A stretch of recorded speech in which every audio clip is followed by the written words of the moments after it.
Well, hello and welcome to the second of three videos where I'm going to be discussing the account of Holy Week that you can read in Matthew's Gospel.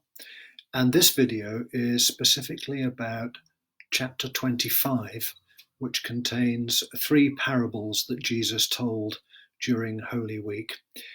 So to understand fully what I'm going to be talking about, you should have just read, ideally, have just read chapter 25.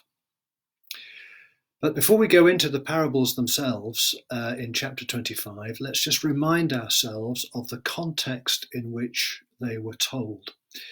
Because we read and we discussed in the previous video, starting from chapter 21, how Jesus entered Jerusalem, and straight away there was a clash between the crowd that came with Jesus and the people of the city of Jerusalem. And Jesus straight away proceeded to the temple, which he effectively occupied. He turned over the tables and chairs of the moneylenders. He replaced commerce in that holy place with healing. And he took over that space. And we also saw the anger of Jesus directed at the fig tree. And we saw the anger of the chief priests, whose authority was challenged, who came out to challenge him. And we read the debates that took place between the chief priests and Jesus, debates which Jesus won hands down. And we heard the parables that Jesus told, which clearly juxtaposed the chief priests and the crowd that were following Jesus and cheering for Jesus. And then we heard the way in which Jesus denounced the chief priests and foretold the destruction of their city. We heard him describe the end of one age and the beginning of another. And then at the end of chapter 24, we read how Jesus then turned to his followers and said, so this conflict means that you're going to have to decide. You've got a decision to make. You have to be prepared to choose. Are you going to continue to give your loyalty to these people whom I have denounced, or do you give your loyalty to me, for I am the King of the new age? And so, having presented his listeners with this stark choice, an uncomfortable choice, he then goes on to tell three parables. And those parables are the parables of the bridesmaids, the parable of the talents, and then the parable of the sheep and the goats, the separation of the nations. And all these parables have the same theme of dividing two groups of people, presenting the listener of the parable with the question, I wonder which group I'm in. How can I be in the right group? And these parables between them challenge all of us. I think that's the reason why there are three of them. We might be able to get through one of the parables and think, oh yes, I'm okay with that parable. I'm in the right group. I've made that decision. I'm going to be fine. But to read all three and not be challenged, that takes some doing. Let's think about some of the challenges. So in the parable of the bridesmaids, we're challenged by this whole question about why the bridegroom is so unforgiving. And why do the wise bridesmaids in that parable not help the foolish ones? Don't we live in communities where we do help people, even if they've made the wrong decision? Does this mean that the kingdom is closed to half of humanity? And where are our loved ones in this story? And where are we in this story and in all these stories? Where do we want to be? Do we want to be in the house with the unforgiving bridegroom and the unhelpful bridesmaids? And why is the master so unmerciful towards the worthless slave, as he calls him, the slave who does not make him any money? And why is more given to some slaves than to others? And is it right that the master should reap where he does not sow? And why are the sheep rewarded for their works of charity and the goats condemned for their lack of charity?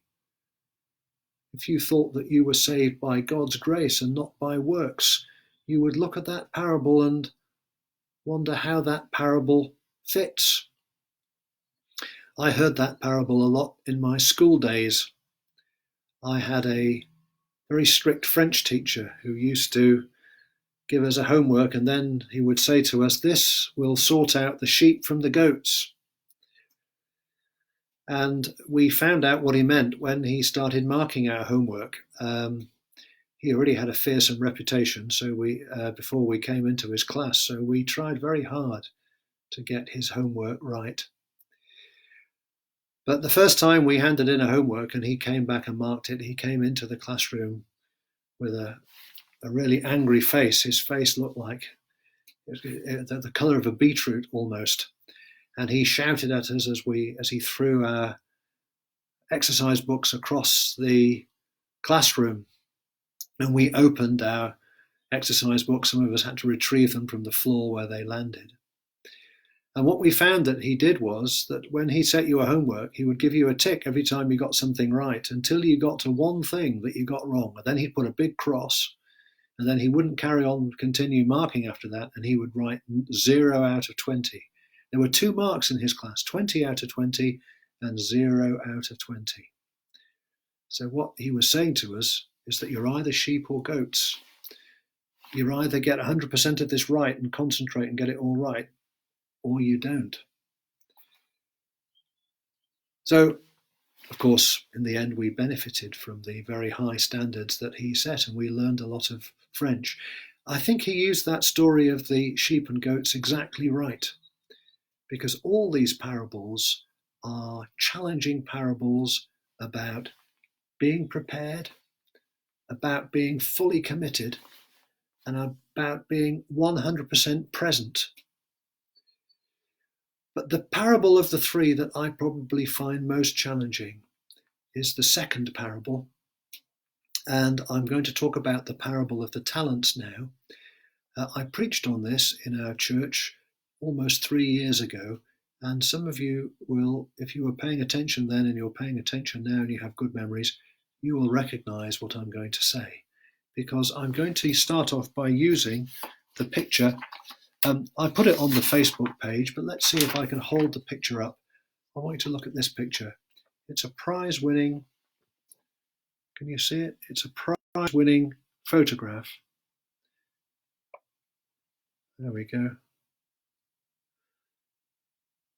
And it's of a man, let's get his name right. It's a man called Amadou Sumaila. And it's the photographer's name is César Desfouli. And that picture of Amadou Sumaila was taken just minutes after he was rescued from a sinking boat 20 miles north of the coast of Libya. And I don't know where he is now, but a few months after that picture was taken, he was still in a migrant reception centre in Italy, and he'd come from somewhere in sub-Saharan Africa, and he's very likely saved up what money he had and borrowed some more from other people he knew, maybe friends and relatives, so that he could cross a desert, the largest desert in the world, make his way through Libya, a lawless country full of people smugglers and slavers and terrorist organizations, and then set out to sea in an unsafe vessel, gambling on being picked up by another ship and then being taken to Europe. And he probably has little idea what awaited him in Europe, but he believed that somehow, through hard work and good fortune, that he would make a better life for himself in Europe. And maybe he has. It's very likely that he has a strong religious faith, because sub-Saharan Africa is part of the world where faith is strong, it's likely that he prays daily.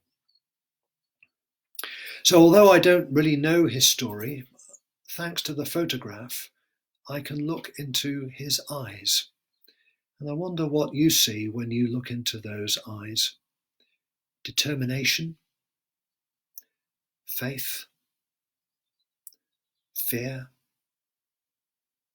A few years ago, they did a survey in the UK of people's attitudes to entrepreneurship. And one of the questions was, do you have a plan to set up a new business in the next 5 years? And 4% of the respondents answered, yes, they did have a plan to do that. Now, they did the same survey in the United States and they asked the same question. Do you have a plan in the next 5 years to set up your own business? And in the United States of America, the home of free market ideology, the percentage of people who answered yes was also 4%. And they ran the same survey in some other countries. In Ecuador, the percentage of people saying they had a plan to set up their own business, 24%. And in China, in the People's Republic of China, the ruling party is the Communist Party of China. A massive 42% of respondents answered yes to that question. Now, I'm quoting these statistics and I'm showing you the picture of Amadou Sumaila because I want to remind us what the world is like for most of the people who live in it. Because most people who live on this planet are poor, and poor people take risks. And they take risks that more comfortably off people would not take. Because those of us who are comfortably off are risk averse for a very good reason. Access to good quality education gives us qualifications which help us to get secure and well-paid jobs in the stable economies, or what was a stable economy anyway. Maybe this is going to change. So there's no need for us to take stupid risks, and neither is there any need to put in the hours and hours of hard work that setting up a small business so often entails. But for the poor of this earth, the world looks very different. They cannot access secure and well-paid jobs. The paid jobs that they can get are badly paid. They are insecure and involve working long hours anyway. Taking a risk on setting up your own business or embarking on an illegal and dangerous journey, that might seem like a risk that's worth taking. So let's take a look at this parable. The parable of the talents. The 3 slaves were given talents to invest. How would Amadou Sumaila read this parable? A man trades with 5 talents and makes 5 more talents. Another man trades with 2 talents and makes 2 more talents. And a third buries his 1 talent in the ground and is thrown into the outer darkness. Well, this is a parable that would seem to vindicate the decision that Amadou Sumaila took.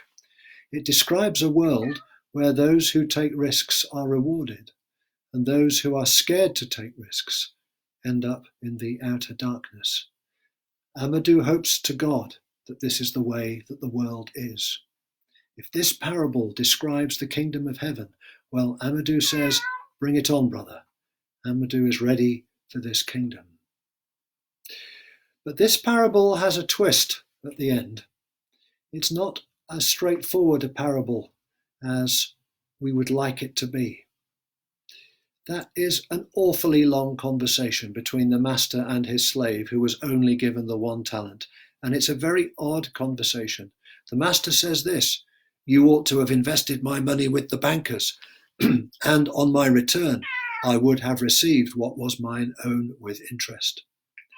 And so he is advocating that the slave ignore Old Testament condemnation of usury. The master also says, you wicked and lazy slave, you knew, did you, that I reap where I did not sow and gather where I did not scatter? Again, the master is on weak ground here.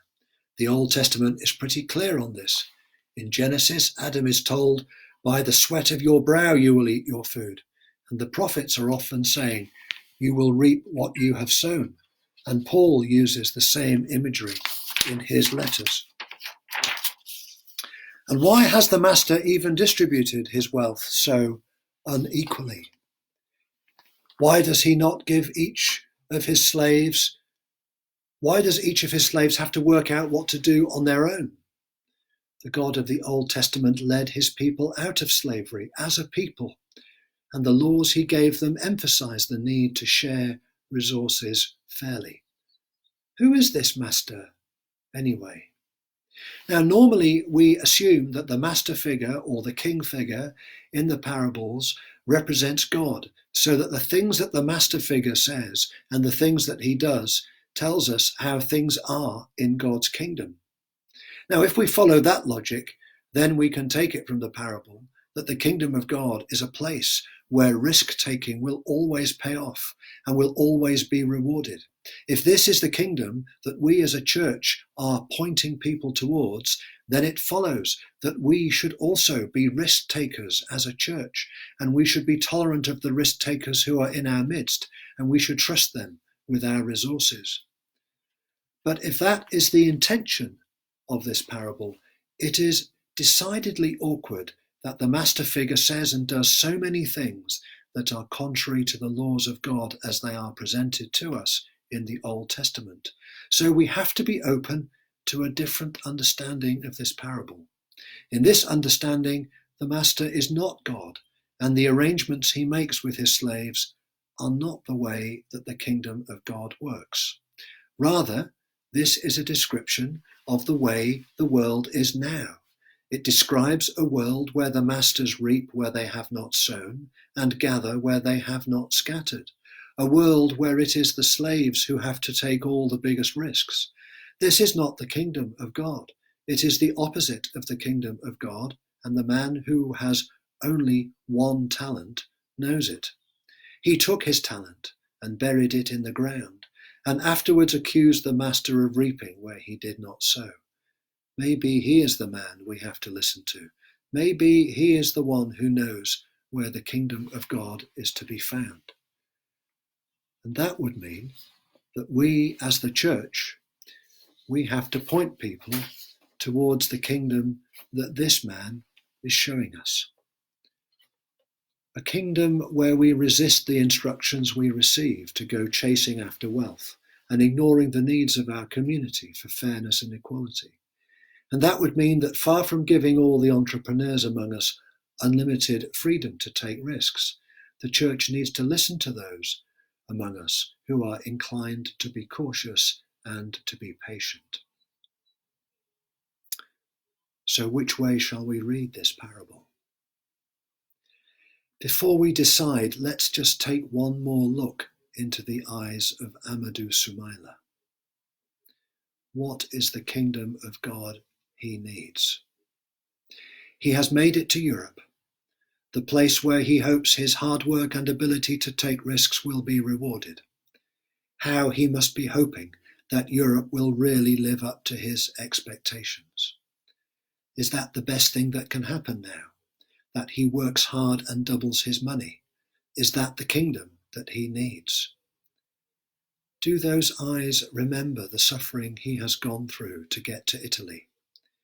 Does he remember the others, those who drowned in the sea, those who are imprisoned in Libya, those who died of thirst in the desert?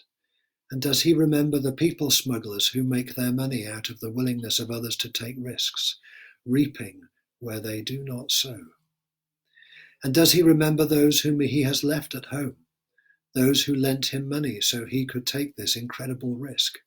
His mother will have received a phone call from Amadou to say he has made it to Italy, but she knows she may not see him for a long time.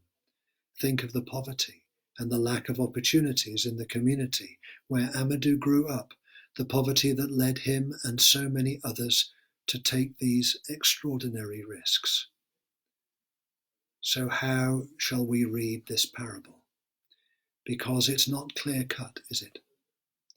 Is the kingdom of God a place where risk-takers are rewarded? Or is it a place where we resist the pressure we are under to take risks and place greater value on community instead?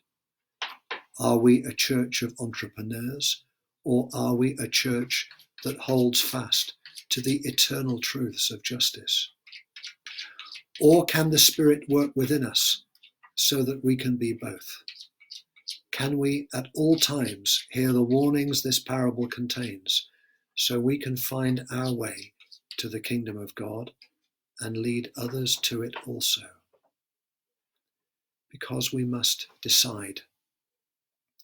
All three of these parables involve decisions. They are set in the context of conflict with different sides in the conflict. And at the end of the parables, Jesus said this. This is the first verse of chapter 26. When Jesus had finished all these sayings, he said to his disciples, "You know that after 2 days the Passover is coming, and the Son of Man will be delivered up to be crucified." You haven't got long to decide.